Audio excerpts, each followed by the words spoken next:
Un billet en première classe, un sac de créateur et un appel à la maison. Pour Sarafina Jordan, c'était juste un vol comme un autre. Mais pour l'hôtesse de l'air Carla Schmitt, voir une jeune femme noire en siège 2 a été une intrusion indésirable dans son monde. En 3 heures, une simple demande allait dégénérer en expulsion humiliante diffusée aux yeux du monde entier. Mais que se passe-t-il quand la personne que vous venez d'humilier publiquement a un père capable de faire couler toute une compagnie aérienne d'un simple murmure? Restez avec nous pour découvrir comment un seul acte de préjugé a déclenché une tempête aux conséquences inattendues, et comment le karma encaisse toujours ses dettes. Avant de plonger dans l'histoire, dites-nous en commentaire depuis quel pays ou quelle ville vous nous regardez. Et si ce genre d'histoire vous touche, pensez à vous abonner et à activer la cloche pour ne rien rater des prochaines vidéos. La cabine de première classe du vol 117 de la compagnie Orion Atlantic Airways, reliant l'aéroport JFK de New York à Heathrow à Londres, était un havre de cuir beige et de murmures feutrés. L'air était imprégné de champagne et de parfums coûteux. Un parfum familier pour Sarafina Sarah Jordan. À 22 ans, elle n'était pas étrangère au luxe, mais elle le portait avec une grâce discrète qui la rendait souvent invisible aux yeux de ceux qui associaient richesse et ostentation. Ce jour-là, elle portait un simple mais élégant survêtement en cachemire crème, ses tresses tirées en un chignon net. Sa seule concession à l'immense fortune de sa famille était un sac Kelly vintage de chez Hermès, rangé discrètement sous son siège. Un cadeau pour ses 21 ans, offert par son père. Elle avait choisi de voyager en vol commercial pour une raison bien précise. Son père, Marcus Jordan, le milliardaire à la tête de Jordan Innovation, une entreprise révolutionnaire dans l'intelligence artificielle, possédait toute une flotte de jets privés. Mais Sarah était en quête d'elle-même. Du moins, c'est ce qu'elle disait à sa thérapeute. Elle tentait de construire une vie par elle-même, hors de l'ombre de son père, ce qui impliquait parfois de se mêler au monde normal. Ce voyage à Londres avait pour but de finaliser le bail d'une petite galerie d'art à Notting Hill, un projet qu'elle finançait elle-même grâce à l'héritage de sa grand-mère. C'était son bébé, son projet secret, et elle y tenait farouchement. En s'installant dans son spacieux siège 2A, elle adressa un sourire poli à l'hôtesse qui accueillait les passagers à l'entrée. La femme, dont le badge indiquait le prénom Carla, répondit d'un sourire forcé et rapide, ses yeux balayant la tenue décontractée de Sarah avec un air de désapprobation à peine dissimulé. Sarah connaissait bien ce regard. Celui qui disait « Tu n'as rien à faire ici ». Elle y avait droit toute sa vie, dans les boutiques de luxe, les restaurants huppés, et apparemment même dans les cabines de première classe. Carla Schmitt était hôtesse depuis 15 ans, et elle était fière de sa capacité à lire les passagers, jeunes mariés, voyageurs d'affaires, passagers anxieux. Et selon elle, cette jeune femme en deux, avec ses tresses à la mode et ses vêtements simples, ne pouvait être qu'une influenceuse ou une starlette de télé-réalité. Probablement un billet offert ou payé par un « sugar daddy ». Elle avait déjà vu ça. La première heure du vol se déroula sans incident. Sarah travaillait sur son ordinateur, concentrée sur les derniers détails de son ouverture de galerie. Elle refusa poliment le champagne et demanda simplement de l'eau gazeuse avec une tranche de citron. Silencieuse, respectueuse, elle était le modèle de passagère idéal. Mais Carla s'était déjà fait une opinion. Chaque demande polie était interprétée comme une exigence déguisée. Chaque sourire semblait une provocation. Tout commença avec un simple appel téléphonique. Une fois à altitude de croisière et la ceinture détachée, Sarah décida d'appeler rapidement son père avant qu'il n'entre en réunion. Elle utilisait une application d'appel via le Wi-Fi, parfaitement autorisée par la compagnie. Elle avait même vérifié la politique en ligne avant le vol. Elle parlait tout bas, presque à voix basse. « Salut papa, juste pour te dire que je suis en route. Tout va bien. » Content de l'entendre, princesse, répondit la voix grave et familière de son père. « Tu es sûr que tu ne veux pas que j'envoie le Gulfstream te chercher ? Londres en juillet, c'est Londres en juillet. Je vais bien, papa. Je suis une grande fille maintenant, tu te souviens ? Je sais, je sais. Appelle-moi quand tu atterris, d'accord ? D'accord. Je t'aime. Je t'aime aussi, Sarah. » L'appel n'avait pas duré 1 minute.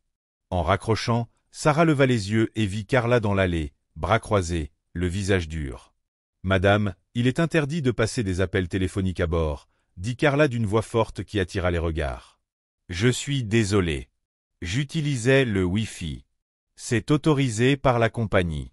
Je me fiche de ce que vous pensez être autorisé. Éteignez votre téléphone maintenant. Il est en mode avion. J'utilisais juste une appli d'appel, comme WhatsApp ou Skype, répondit Sarah calmement. Vous êtes en train de m'expliquer comment faire mon travail. Cria Carla, haussant encore le ton. Un homme plus âgé, à la barbe blanche bien taillée, intervint calmement. Excusez-moi, mademoiselle. Je crois que cette jeune femme a raison. Les appels via Wi-Fi sont bien autorisés. Je les utilise régulièrement sur cette ligne. Carla lui lança un regard noir. Monsieur, avec tout le respect, je suis la chef de cabine, responsable de la sécurité ici. Je ne tolérerai pas que les passagers enfreignent les règles. Sarah sentait son visage s'enflammer de honte et de colère. Elle n'avait rien fait de mal, et pourtant elle était humiliée publiquement. Elle regarda autour d'elle, croisa des regards mêlés de compassion et de curiosité. Personne d'autre n'osa intervenir. « Je suis une cliente payante et je m'attends à être traitée avec respect », répondit Sarah d'un ton ferme. « Je vous serais reconnaissante de bien vouloir baisser le ton. » Carla y vit un affront. « Vous avez une attitude, jeune fille, et je ne la tolérerai pas à bord. Donnez-moi votre téléphone. »« Pardon ? Vous voulez que je vous donne mon téléphone ? Soit vous me le donnez, soit je vous fais débarquer. » Sarah resta bouche bée. « Vous voulez me faire descendre pour un appel d'1 minute à mon père, totalement autorisé ? Je suis l'autorité ici, et j'ai décidé que vous êtes une passagère perturbatrice. Vous coopérez ou j'appelle le commandant. » Sarah comprit que discuter ne servirait à rien. Cette femme était en pleine crise de pouvoir. Elle ne reculerait pas. « Très bien. Allez chercher votre commandant. J'aimerais lui parler moi-même. » Carla sourit, triomphante, puis tourna les talons en direction du cockpit. Le voyage tranquille vers Londres s'était transformé en cauchemar à 11 000 mètres d'altitude. Elle ne le savait pas encore, mais ce n'était que le début. La tempête approchait, et elle allait être bien plus violente qu'elle ne pouvait l'imaginer. Quelques minutes passèrent dans un silence pesant. La tension était palpable dans la cabine. Les passagers faisaient semblant de lire ou de regarder des films, mais tous jetaient des regards furtifs vers Sarah. Elle fixait le ciel à travers le hublot, son esprit bouillonnant. Elle avait connu d'autres injustices, d'autres micro-agressions racistes, mais là, c'était différent. C'était public, délibéré, malveillant. Carla revint non pas avec le capitaine, mais avec 2 autres membres de l'équipage, une jeune hôtesse au regard inquiet et un grand agent au physique de videur. Le message était clair, le commandant n'avait même pas pris la peine de venir. Il avait pris la version de Carla pour acquise. L'équipage faisait bloc. « Madame, » dit Carla d'une voix mielleuse, dégoulinante d'une fausse douceur plus insultante encore que son agressivité précédente, « le commandant a été informé de votre comportement perturbateur, et il a autorisé votre retrait de ce vol. » La mâchoire de Sarah se décrocha. « Vous plaisantez ? Je vous assure que non, » répondit Carla avec un sourire satisfait revenu sur son visage. « Nous allons dérouter l'avion vers l'aéroport le plus proche où vous serez escorté par les autorités. » Dérouter l'avion. L'absurdité de la situation était hallucinante. Le coût financier d'un déroutement en plein vol transatlantique était colossal. L'inconvénient causé aux quelques 200 autres passagers était incalculable. Et tout cela pour un appel Wi-Fi d'1 minute. C'était insensé. L'homme plus âgé, assis de l'autre côté de l'allée, intervint à nouveau. « C'est scandaleux. Je suis avocat, et je peux vous affirmer que vous n'avez aucune base légale pour débarquer cette jeune femme. Elle n'a rien fait de mal. Je suis prêt à fournir une déclaration dans ce sens à qui voudra bien l'écouter. » Carla l'ignora, concentrée uniquement sur Sarah. « Madame, allez-vous venir calmement ou devons-nous employer la manière forte ?» dit-elle alors que le steward costaud s'approchait d'un pas menaçant. Sarah savait qu'elle n'avait pas le choix. Résister ne ferait qu'empirer la situation. Et elle imaginait déjà les gros titres. La fille d'un millionnaire impliqué dans une bagarre à bord. Son père lui avait toujours appris à choisir ses batailles. Et celle-ci n'était pas à gagner. Mais la guerre, elle, était loin d'être finie. Avec toute la dignité dont elle était capable, elle se leva lentement, saisit son sac Hermès, les jointures blanchies tant elle serrait la poignée. Elle regarda Carla droit dans les yeux, froidement. « Vous n'avez aucune idée de ce que vous venez de faire, » dit-elle d'une voix basse et ferme. Carla se contenta de sourire, un sourire de triomphe détestable que Sarah n'oublierait jamais. Alors qu'on l'escortait dans l'allée, devenue paria aux yeux de tous, elle sentait les regards pesants des passagers. Certains détournaient les yeux, gênés. D'autres la fixaient avec une curiosité morbide. Un jeune homme d'une vingtaine d'années tenait son téléphone discrètement levé, filmant toute la scène. Sarah grava son visage dans sa mémoire. Il pourrait être un témoin précieux. La marche de la honte sembla durer une éternité. En passant par la classe économique, les regards étaient plus directs, les chuchotements plus audibles. Elle était devenue un spectacle, un avertissement vivant. Quand ils atteignirent enfin la porte de sortie, la réalité la frappa de plein fouet. Elle était expulsée d'un avion au-dessus de l'Atlantique pour aucune raison valable. L'avion atterrit à l'aéroport international de Gandé, à Terre-Neuve, au Canada, un endroit que Sarah ne connaissait que dans les livres d'histoire. 2 policiers canadiens au visage fermaient l'escortèrent hors de l'appareil. Carla, restée à la porte, la regardait avec un air de triomphe absolu. À l'intérieur du petit aéroport calme, les policiers étaient polis mais fermes. Ils écoutèrent sa version des faits, affichant une expression de confusion mêlée d'incrédulité. Le rapport officiel rédigé par le commandant Miller, basé sur le témoignage de Carla, décrivait une passagère agressive, non coopérative, représentant une menace pour la sécurité du vol. Une pure invention, un mensonge monté de toutes pièces pour justifier l'injustifiable. Sarah savait que plaider sa cause dans cet aéroport isolé était inutile. Elle était seule contre une compagnie aérienne toute puissante. Mais elle avait une arme à laquelle il n'avait pas pensé. Un numéro de téléphone. Celui de son père. Une fois que les policiers eurent conclu qu'elle ne représentait aucun danger, ils la confièrent à une représentante locale d'Orion Atlantic Airways, une femme dépassée nommée Suzanne. Celle-ci lui offrit un bon pour un hôtel et une place sur le prochain vol pour Londres, dans 2 jours. Sarah regarda le bon, puis le visage embêté de Suzanne. Une colère froide et maîtrisée prit place en elle. Le choc et l'humiliation avaient laissé place à une résolution implacable. Il s'était attaqué à la mauvaise personne. « Je n'en aurais pas besoin », dit-elle d'un ton neutre. Elle sortit le téléphone à l'origine de tout ce chaos. Elle n'avait qu'un seul appel à faire. Un appel qui allait tout changer. Dans un coin tranquille du terminal de Gandé, elle composa le numéro privé de son père, celui réservé aux vraies urgences. Celle-ci en était une. Le téléphone ne sonna qu'une fois avant que la voix de Marcus Jordan, calme et posée, ne réponde. « Sarafina, tu as déjà atterri ?» C'était rapide. « Non, papa. » répondit-elle d'une voix tremblante. « Je suis au Canada. » Un silence glacé s'installa. Marcus Jordan traitait les informations à une vitesse fulgurante. Le Canada n'était sur aucun itinéraire logique entre New York et Londres, sauf en cas de crise. « Explique, dit-il, sa voix passant instantanément de la tendresse paternelle à une froide intensité redoutée dans tout le monde de la tech. Sarah inspira profondément et raconta tout, dans les moindres détails. Les regards condescendants, les paroles cinglantes, l'humiliation, les accusations infondées de Carla, le refus du commandant de lui parler, l'escorteur de l'avion, et le faux rapport.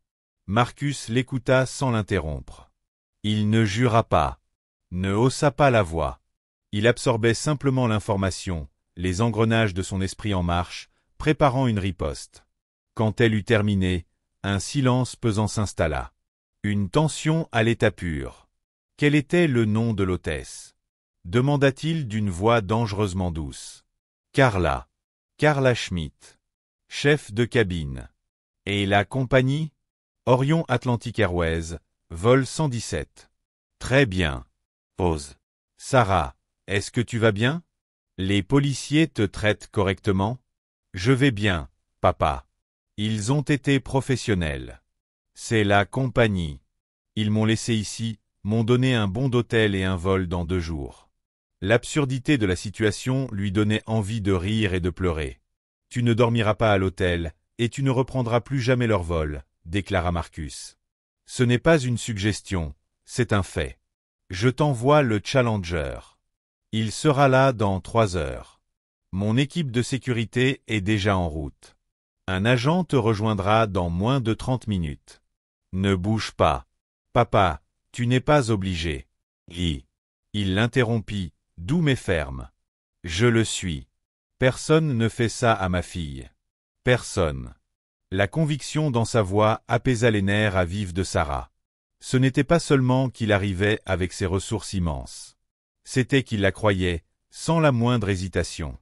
Maintenant, reprit Marcus, repassant à un ton froid et calculateur, je veux que tu prennes un café, que tu lises un magazine. Ne pense plus à ça pendant 1 heure. Je vais m'en occuper. Tu vas faire quoi? Demanda Sarah avec une pointe d'inquiétude. Je vais passer un coup de fil, dit-il simplement. Puis il raccrocha. À des milliers de kilomètres, dans un bureau minimaliste surplombant Central Park, Marcus Jordan pivota sur sa chaise. Il prit 1 minute, les yeux fermés, pour imaginer sa fille, seule et humiliée dans un aéroport étranger. Une fureur froide et maîtrisée, semblable à celle qu'il réservait aux opérations de rachat les plus hostiles, l'envahit. Il ne contacta pas le service client d'Orion Atlantique. Il n'écrivit pas de mail. Marcus Jordan ne passait pas par les intermédiaires. Son premier appel fut pour son directeur juridique. Son deuxième pour sa responsable de communication. Son troisième, le plus important, fut pour Richard Sterling. Richard Sterling n'était pas le PDG d'Orion Atlantique. Il était bien plus puissant. Il était président du conseil d'administration de Sterling Arrow, un conglomérat multinational propriétaire d'Orion Atlantique, de fabricants aérospatiaux, de sociétés de défense et actionnaire majeur dans l'industrie des jets privés. Marcus Jordan avait acheté 3 Gulfstream G7 personnalisés à Sterling Arrow ces 5 dernières années. Une affaire de plus de 200 millions de dollars. Il n'était pas un simple client. Il était un client clé. Sterling décrocha au bout de 2 sonneries, sa voix joviale. « Marcus, quel plaisir. Tu appelles pour commander un autre jet ?» « Richard, » répondit Marcus d'une voix glaciale. « J'ai un problème. Et par conséquent, toi aussi. » Le ton de Sterling changea immédiatement. Que s'est-il passé? Marcus raconta alors l'histoire de sa fille, mais sous un autre angle. Il ne parla pas de ses émotions blessées. Il parla de responsabilité légale. Il parla d'image de marque. Il parla de scandale public imminent. Ma fille, une jeune femme de 22 ans, a été victime de profilage racial, humiliée publiquement et illégalement détenue par votre personnel à bord de l'un de vos avions, déclara Marcus, ses mots précis et dévastateurs. Le vol a été détourné. Pour quel coût? 250 000 $? Tout cela basé sur le faux témoignage d'une seule hôtesse de l'air remplie de préjugés.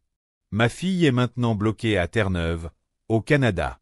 Richard Sterling resta silencieux un moment.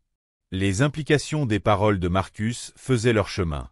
C'était un scénario cauchemardesque, la fille d'un milliardaire de renom, victime d'une discrimination avérée, et un potentiel scandale médiatique pouvant anéantir la réputation de la compagnie aérienne. Marcus, je suis sans voix. Je suis profondément désolé. Je vais lancer une enquête immédiatement. Une enquête? Répliqua Marcus d'une voix glaciale. Richard, il n'y a pas besoin d'enquête. Les faits sont clairs. Ce dont j'ai besoin, c'est d'action, et tout de suite. Que veux-tu? Demanda Sterling, la voix tendue. Il savait que la réponse serait coûteuse. Voici ce qui va se passer, dit Marcus, d'un ton qui ne laissait aucune place à la discussion. Premièrement, tout l'équipage du vol 117 d'Orion Atlantique, du commandant au dernier agent de bord, doit être licencié, immédiatement. Je ne veux pas d'une suspension. Je ne veux pas d'une formation. Je veux qu'ils soient renvoyés. Leur carrière dans l'aviation est terminée. Je m'en assurerai. Sterling déglutit avec difficulté. Licencier tout un équipage, y compris un commandant de bord expérimenté, était presque inédit. Cela provoquerait une tempête avec les syndicats. Deuxièmement, poursuivit Marcus, implacable, je veux des excuses publiques. Pas un de ces communiqués tièdes et corporatistes. Je veux des excuses sincères et officielles adressées à ma fille, par son nom, reconnaissant la discrimination dont elle a été victime. Et cela devra figurer en page d'accueil de votre site avant la fin de la journée. Marcus, cela pourrait nous exposer à... Et troisièmement, coupa Marcus, vous ferez un don important à une association que ma fille choisira. Une organisation qui défend la justice raciale et combat la discrimination. Disons 5 millions de $. Un faible prix à payer pour l'éducation dont votre entreprise a visiblement besoin. Un silence glacial régna à l'autre bout du fil. Marcus Jordan venait de lancer une bombe, et Richard Sterling se tenait au point d'impact. « Marcus, c'est très inhabituel », réussit enfin à dire Sterling. « Ce qui est inhabituel, Richard, c'est de traiter ma fille comme une criminelle », répondit Marcus. « Vous avez 1 heure pour me confirmer que mes demandes sont exécutées. Si je n'ai pas de nouvelles, mon équipe juridique, qui travaille déjà sur le procès du siècle, le déposera. Mon équipe de communication diffusera l'histoire à tous les grands médias du monde. Et ce jeune homme qui a filmé la scène? Mes collaborateurs sont déjà sur sa trace. La vidéo sera virale dès demain matin. Et au sujet de ces 3 G7 Sense que j'ai achetés chez vous? Je vais les revendre. Et je ferai en sorte que tout le monde sache pourquoi. Votre cours en bourse chutera avant même l'ouverture du marché. Est-ce assez régulier pour toi? La menace n'était pas en l'air, et les 2 hommes le savaient. Marcus Jordan avait le pouvoir, l'influence, et la volonté pure et absolue de faire exactement ce qu'il disait. Richard Sterling ne faisait plus face à une crise de communication. Il faisait face à une catastrophe financière. « Tu auras ta confirmation dans l'heure », dit Sterling, d'une voix rauque et brisée. Son ton jovial n'était plus qu'un lointain souvenir. Il venait de se faire mettre échec et mat. L'appel était terminé. La partie ne faisait que commencer. Et pour Carla Schmitt, qui sirotait tranquillement un café dans le salon du personnel à Gandé, convaincue d'avoir remporté une grande victoire, le monde allait s'écrouler. Pendant que Sarah parlait au téléphone avec son père, Carla Schmitt se délectait de sa fausse victoire. Assise dans le salon stérile du personnel de l'aéroport de Gandé, elle racontait à ses collègues sa version des faits. Dans son récit, elle était l'héroïne, l'hôtesse courageuse qui avait tenu tête à une passagère agressive et prétentieuse pour assurer la sécurité du vol. Il fallait la voir, disait Carla d'un ton dramatique, elle se comportait comme si l'avion lui appartenait. Elle exigeait ceci, cela, parlait au téléphone. J'ai dû taper du poing sur la table. Le commandant m'a soutenu, bien sûr. Il sait que je ne tolère pas les bêtises. Le capitaine Miller, un pilote réputé pour sa paresse et son goût pour déléguer, grogna d'un air approbateur. Il n'avait même pas parlé à Sarah, s'était contenté de croire Carla. C'était plus simple ainsi. Les autres agents de bord, un mélange de jeunes recrues impressionnables et de vétérans blasés, acquiesçaient. Certains sincèrement admiratifs, d'autres plus inquiets. Ils avaient tous assisté à la scène. Et même s'ils n'osaient contredire Carla, certains doutaient. La jeune femme du siège 2 n'avait rien d'agressif. Elle avait surtout l'air apeuré. Soudain, leur petit moment de gloire fut interrompu par le bip du téléphone satellite du capitaine Miller. C'était un appel du centre d'opération d'Orion Atlantique à Londres. Miller à l'appareil, répondit-il avec désinvolture. La voix à l'autre bout était tout sauf calme. « Qu'est-ce qui s'est passé sur votre vol, Miller ?» On a Richard Sterling en ligne, furieux, et prêt à virer tout le conseil d'administration. Le visage du capitaine devint livide. « Richard Sterling, le président du groupe. Vous avez détourné un avion à plusieurs millions de dollars pour expulser la fille de Marcus Jordan. Vous êtes fou ?» Le nom Marcus Jordan flotta dans l'air comme une condamnation à mort. Même le capitaine Miller, enfermé dans son monde de plans de vol, connaissait ce nom. Marcus Jordan était une légende, un titan de l'industrie. Et il venait de jeter sa fille hors de l'avion. Carla, qui écoutait la conversation, sentit une vague de terreur glaciale l'envahir. « Marcus Jordan » murmura-t-elle. La fille en survêtement. C'était la fille de Marcus Jordan? Impossible. Elle était jeune, noire, sans diamant. Ça ne correspondait pas à son image d'une héritière. Le siège 2A, bredouilla Miller. C'était elle. Oui, crétin. Hurla la voix au téléphone. Et maintenant, il exige vos têtes. À tous. Virez. C'est sa condition. Carla pâlit. Virez. C'était impensable. Elle avait 15 ans d'ancienneté. Elle était syndiquée. Ils ne pouvaient pas la licencier. Mais ils allaient le faire. L'appel de Marcus Jordan avait déclenché un séisme au plus haut niveau de Sterling Harrow. Richard Sterling, habituellement lent et réfléchi, était devenu un tourbillon d'urgence. Il appela le PDG d'Orion Atlantique, David Chen, et lui transmit l'ultimatum, satisfaire les exigences de Jordan, ou vendre la compagnie dans la semaine. David Chen appela son chef des opérations, et l'ordre fut donné, licencier l'équipage du vol 117 sur le champ. Sans enquête.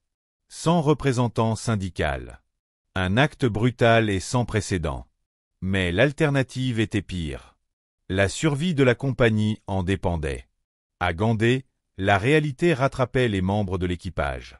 Le capitaine Miller, toujours au téléphone, voyait sa carrière s'effondrer en direct.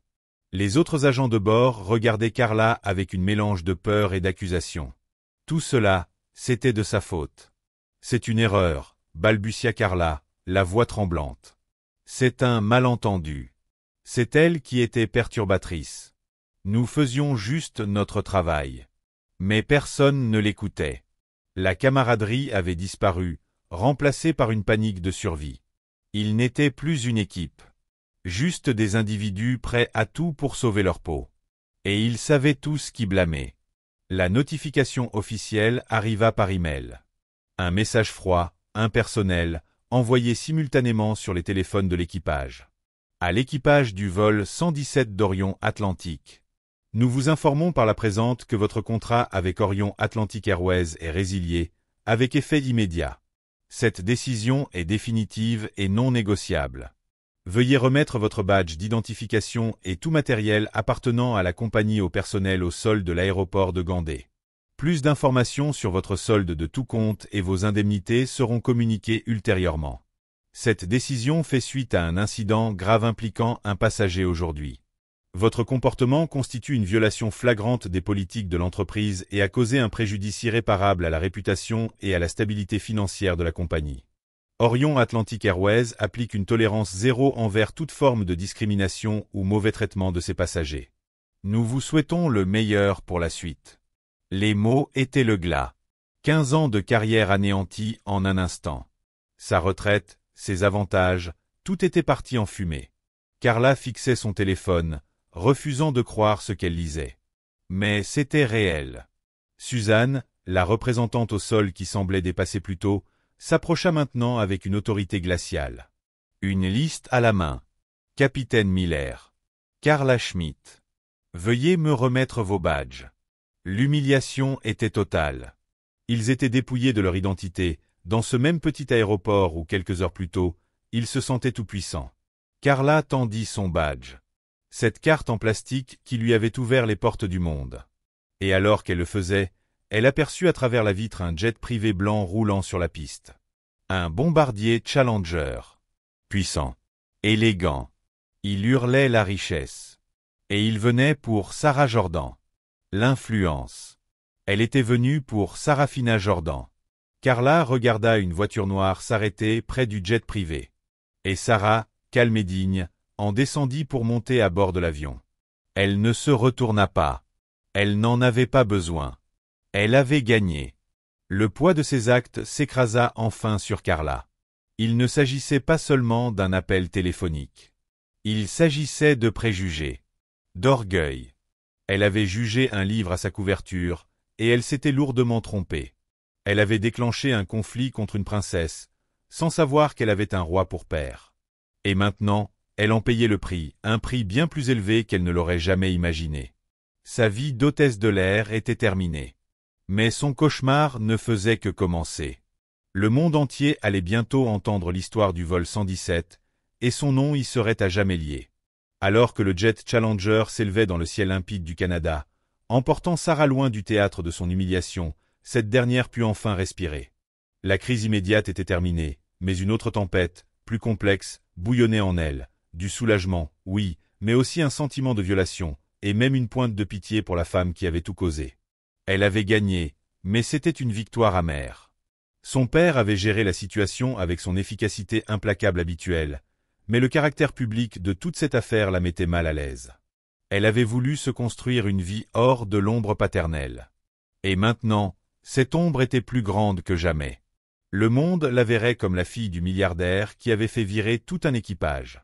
La subtilité de la situation, le racisme discret, l'abus d'autorité seraient perdus dans les gros titres sensationnalistes. Ses craintes se confirmèrent à l'atterrissage à Londres. Son téléphone, jusque-là silencieux, explosa de notifications. L'histoire était partout. La colère du milliardaire. Marcus Jordan fait virer tout un équipage pour avoir humilié sa fille. Orion Atlantique en chute libre après un incident raciste. Hôtesse contre héritière, l'appel qui a coûté une carrière. Puis elle la vit. La vidéo. Le jeune homme qui avait filmé la scène avait vendu les images à une grande chaîne d'infos. Brute, tremblante, mais accablante. Elle montrait l'agressivité croissante de Carla, la calme fermeté de Sarah, l'intervention de l'avocat et la marche de la honte finale. La vidéo était devenue virale, visionnée des millions de fois en quelques heures. Le tribunal de l'opinion publique avait tranché, rapidement et unanimement. Carla Schmitt était la méchante. Sarafina Jordan était la victime. L'excuse publique d'Orion Atlantique figurait en première page de leur site, comme l'avait exigé Marcus Jordan. C'était une tentative désespérée de limiter les dégâts, nommant Sarah et reconnaissant le comportement inacceptable et discriminatoire de leurs anciens employés. Ils annoncèrent aussi un don de 5 millions de dollars à une fondation pour la justice raciale que Sarah avait rapidement choisie. Son père avait gagné. Il avait protégé sa fille, défendu l'honneur familial. Mais l'histoire ne s'arrêta pas là. Les médias, en fouillant plus loin, mirent au jour un tournant encore plus sinistre. Ce n'était pas la première fois que Carla Schmitt était accusée de comportements discriminatoires. Une ancienne hôtesse de l'air d'Orion Atlantique, ayant démissionné un an plus tôt, témoigna publiquement. Carla avait un passé d'hostilité envers des passagers issus de minorités, particulièrement des jeunes femmes de couleur. Plusieurs plaintes avaient été déposées au fil des années, mais elles avaient toutes été classées sans suite par le département RH de la compagnie. Carla, en réalité, était protégée. Son beau-frère était un cadre supérieur aux ressources humaines de l'entreprise. Cette révélation changea tout. L'histoire n'était plus celle d'une hôtesse raciste isolée, mais celle d'un échec systémique. Orion Atlantique n'avait pas seulement employé une personne toxique, il l'avait couverte, protégée, et lui avait permis d'humilier des passagers pendant des années. Le renvoi de tout l'équipage n'était plus perçu comme un acte de justice, mais comme une tentative paniquée d'étouffer un scandale imminent. Ce retournement fut un choc pour Sarah. Cela signifiait que ce qu'elle avait vécu n'était pas un acte isolé, mais le résultat prévisible d'un système corrompu. Combien d'autres femmes avaient été humiliées par Carla Schmitt? Combien de vacances gâchées, de voyages d'affaires interrompus, de dignités piétinées sans le secours d'un père milliardaire pour intervenir? Cette pensée l'envahit d'un poids lourd. Ce combat était plus grand qu'elle. Plus grand qu'un vol, qu'un coup de fil, qu'une hôtesse de l'air. Il s'agissait de la nature insidieuse des préjugés et des structures corporatistes qui les alimentent. La nouvelle fut tout aussi dévastatrice pour Carla. Recluse dans sa modeste maison de banlieue, paria dans son propre quartier, elle regardait sa vie se faire disséquer à la télévision nationale. L'histoire du beau-frère protecteur éclata. Il fut suspendu, puis licencié. Sa sœur ne lui parlait plus. Ses anciens collègues, ceux qui riaient à ses histoires dans le salon du personnel, la voyaient maintenant comme un fardeau, une honte. Elle était seule. Et le coup de grâce vint d'une source inattendue. L'homme âgé à bord de l'avion, l'avocat qui avait défendu Sarah, fit une déclaration publique. Il s'appelait Arthur Kensington, un avocat renommé, Queen's Counsel au Royaume-Uni. Son récit calme et autoritaire, combiné à la vidéo virale, était une condamnation puissante. Il annonça qu'il représentait Sarafina Jordan pro bono dans un procès personnel contre Carla Schmitt. Pas pour l'argent, précisa-t-il, mais pour le principe. La plainte ne demandait qu'un dollar symbolique. Mais elle visait une ordonnance judiciaire empêchant Carla d'exercer dans les secteurs du voyage et de l'hôtellerie à vie. Ce n'était pas une sanction, mais une protection pour éviter qu'elle ne blesse à nouveau un passager. Pour Carla, c'était le coup fatal. Ce n'était plus seulement la perte de son emploi. C'était une interdiction légale d'exercer le seul métier qu'elle ait jamais connu. Le monde ne s'était pas contenté de la licencier. Il l'avait effacée. L'histoire avait pris une ampleur inattendue, d'un incident isolé à une saga complexe mêlant racisme systémique, corruption corporative et le pouvoir vertigineux de la richesse. Pour Sarah, le voyage ne faisait que commencer. Elle avait été projetée dans la lumière médiatique qu'elle n'avait jamais désirée. Mais elle réalisait qu'elle avait le choix. Soit retourner dans l'ombre dorée de la fortune familiale. Soit utiliser cette tribune, cette célébrité involontaire, pour défendre quelque chose de plus grand. La petite galerie d'art à Notting, il lui semblait désormais minuscule, insignifiante. Un nouveau chemin s'ouvrait devant elle. Un chemin loin de la cage dorée qu'elle avait appelée maison. Le drame ne portait plus seulement sur le vol 117. Il portait sur ce qui allait se passer ensuite. Le responsable du recrutement était désolé, mais ferme. Il ne pouvait pas avoir quelqu'un portant son nom de famille dans leur salle de rédaction. L'association avec le scandale Orion Atlantique était trop toxique. Ce n'est pas juste, avait dit le recruteur. Mais c'est la réalité. Jessica était dévastée. Elle était punie pour les péchés de sa mère. Et l'ironie ne lui échappait pas. Sa mère avait jugé une femme sur son apparence et ses origines supposées.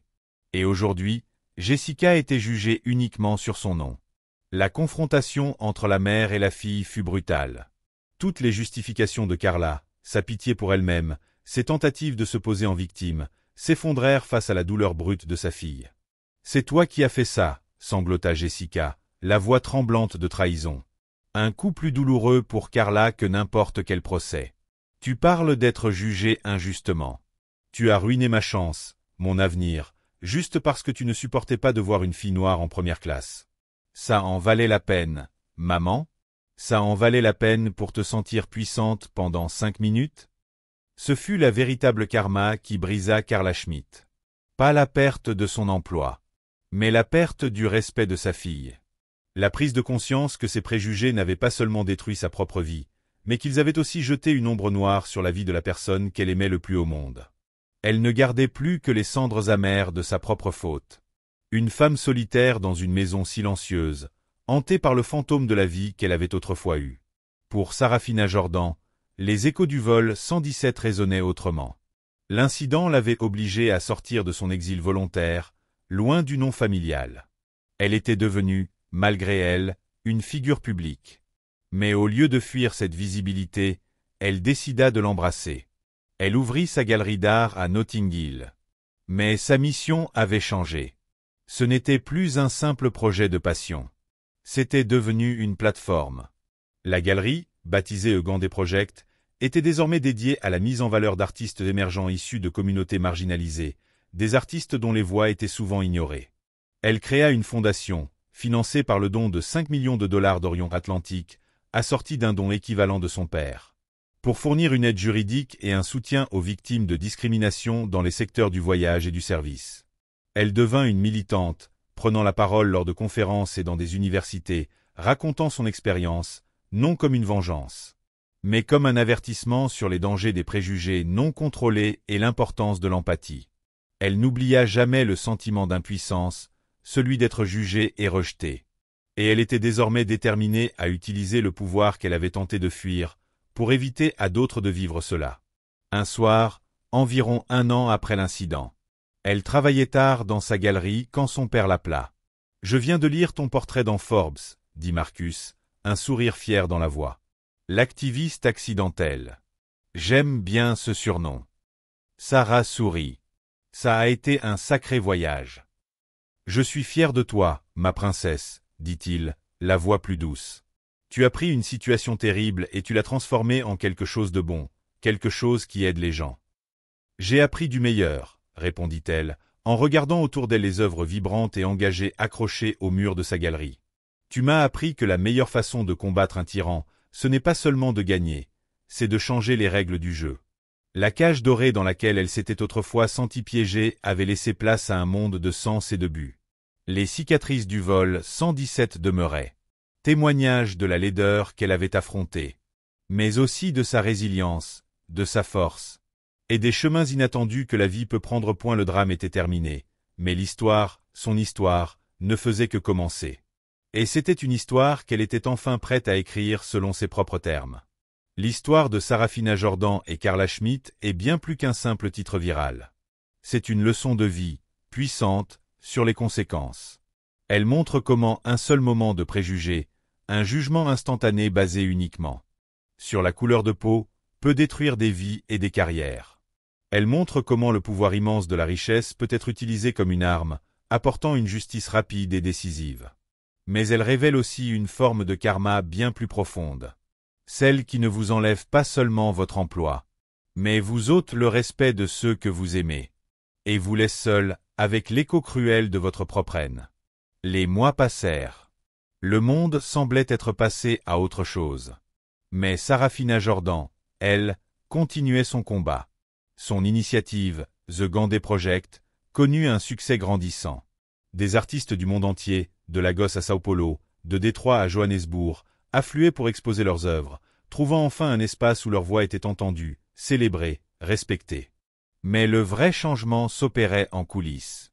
Grâce à la fondation qu'elle avait créée, des dizaines de passagers victimes de discrimination dans les aéroports, dans les hôtels, dans les avions, trouvaient enfin un soutien juridique, une voix pour dénoncer ce qu'on leur faisait subir en silence. Une hôtesse de l'air haïtienne, injustement renvoyée pour avoir parlé créole à un passager âgé. Un adolescent arabe, fouillé 3 fois dans un terminal pour comportement suspect. Une famille rome, empêchée de monter à bord d'un ferry en Italie. Toutes ces histoires, jusqu'alors ignorées, trouvaient désormais une tribune.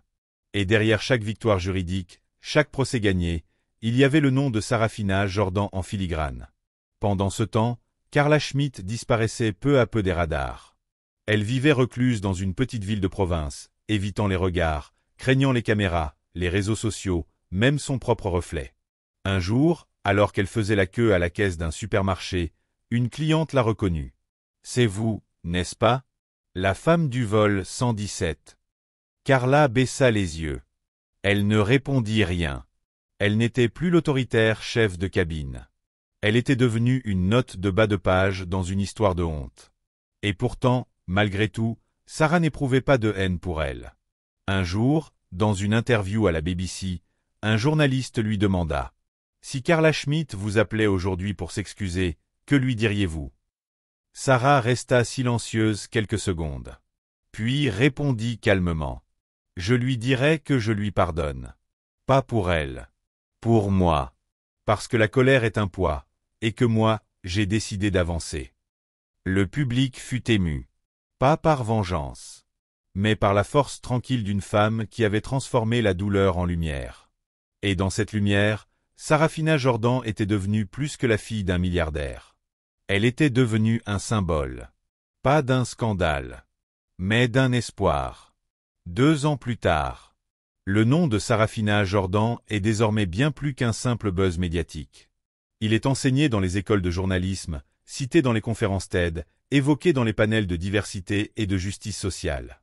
Son parcours est devenu une référence.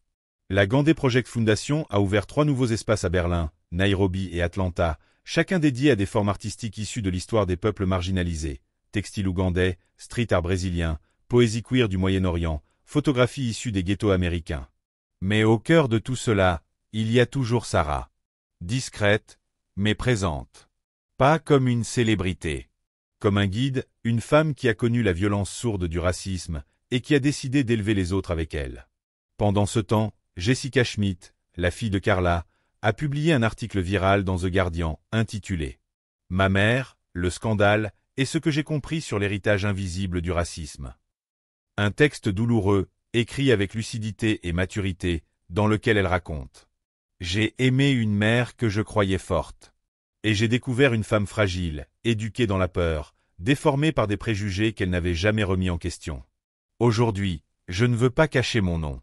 Je veux qu'il serve à raconter, à prévenir, à réparer. » L'article est devenu un texte de référence dans plusieurs universités britanniques. Jessica a été invitée à s'exprimer sur Channel 4, CNN, puis sur France 24. Elle ne fuyait plus son nom.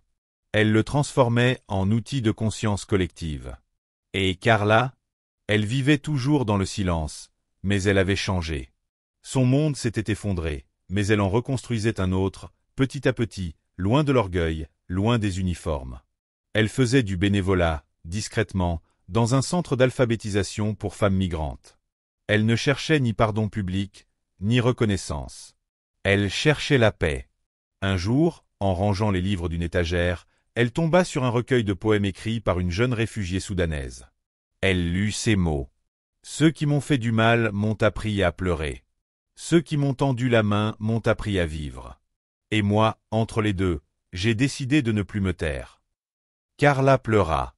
Pas de honte. Pas de colère. Mais de vérité. Dernière scène. Dans une grande salle d'exposition de Londres, une œuvre monumentale trône. C'est une fresque peinte par une artiste nigériane, sponsorisée par la fondation Gandé. On y voit un avion décollant dans un ciel d'orage, une passagère noire en silhouette, le regard tourné vers l'avant. Sous la fresque, une plaque en lettres d'or. Vol 117, le décollage le plus important n'est pas celui qui vous éloigne du sol, mais celui qui vous libère du silence. Le vol 117 n'était pas qu'un simple trajet aérien entre deux continents. Il fut le théâtre d'un choc de monde, d'identité, de vérité trop longtemps ignorée. Ce vol a mis au jour ce que tant préfèrent garder caché. Les jugements instantanés, les hiérarchies invisibles, les préjugés ordinaires. Et dans ce tumulte, 2 femmes ont été changées à jamais. Carla Schmitt a tout perdu, mais dans sa chute, elle a découvert ce qu'elle n'avait jamais vraiment possédé, la capacité d'écouter, de comprendre et d'évoluer. Elle ne sera plus jamais hôtesse de l'air. Mais elle est devenue, à sa manière, une élève de la vie, contrainte à regarder enfin la vérité en face. Sarafina, elle, a pris son envol. Pas dans le luxe ni dans la vengeance, mais dans l'engagement, la lumière et le courage tranquille de celle qui transforme la douleur en combat. Son nom est désormais associé à la justice, à l'art, à l'espoir. Mais ce qu'elle incarne, au fond, c'est quelque chose de plus grand. La possibilité, pour chaque être humain, de refuser l'injustice, même quand elle est subtile. Et surtout, de réécrire sa propre histoire, à la plume de sa vérité. Car parfois, une chute dans le vide, devient le début d'un envol.